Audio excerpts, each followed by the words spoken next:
Welcome to CVTV News, your only local televised news for the Stafford, Fredericksburg, Spotsylvania area.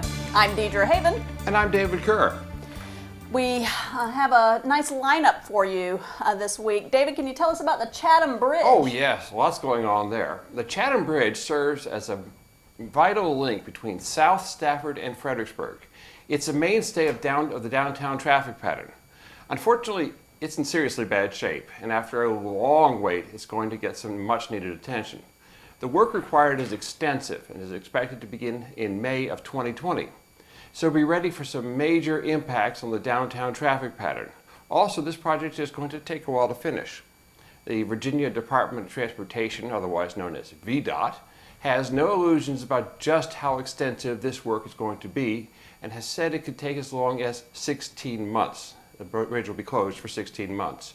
The bridge is almost 80 years old and desperately needs renovation. Tom Cohen, the member of the Stafford County Board of Supervisors for the George Washington District, said the bridge is literally crumbling, and in some places you can see right through the decking and down to the river.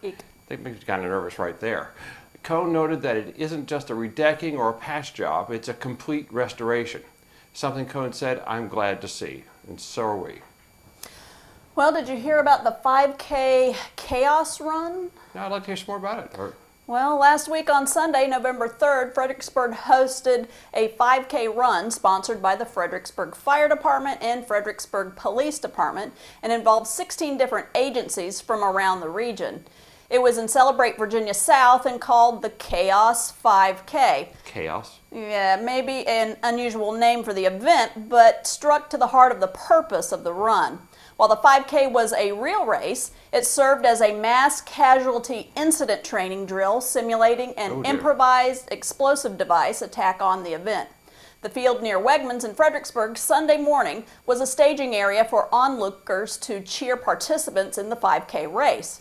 As the runners rounded the corner on Carl D. Silver Parkway, a bomb went off and the spectators became victims. Cries for help emanated from yellow hovering smoke. Albeit a simulation, the injuries seemed all too real.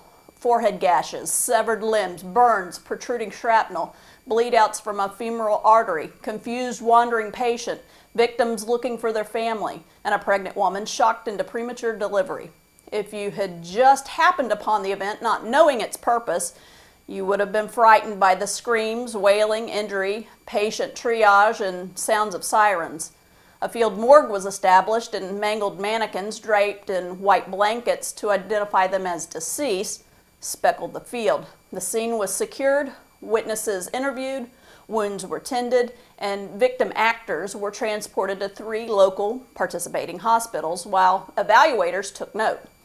Despite the city posted signs around Wegmans about the drill and alerted people on social media, organizers had to put out a media firestorm of rumor that a bomb had gone off in downtown Fredericksburg.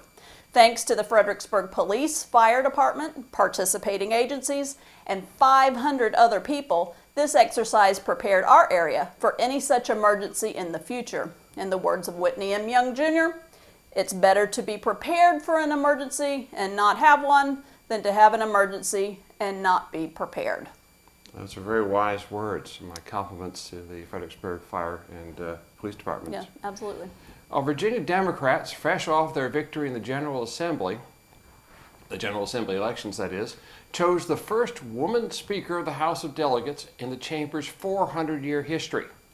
Delegate Eileen Filler-Corn was chosen for the job last Saturday. Ms. Filler-Corn is also the first Jewish American to hold the job. Last week, we reported that the Democrats had won control of the General Assembly, both the House of Delegates and the State Senate, for the first time since 1994. Now, with new leadership, the Democrats are making plans about what they're going to do when the General Assembly convenes in Richmond this January for their next session. That's the 2020 session. At the top of the list are probably measures to address concerns regarding access to firearms. This is in light of the number of mass shootings during the past few years, both in Virginia and nationally. What the exact legislative package will be is still up in the air, but it will probably include restrictions on the size of magazines for semi-automatic rifles, enhanced background checks for gun purchases, and the Equal Rights Amendment to the Constitution. That's the ERA. We've covered that. We have indeed. Well, we'll be right back. We look forward to seeing you on the flip side.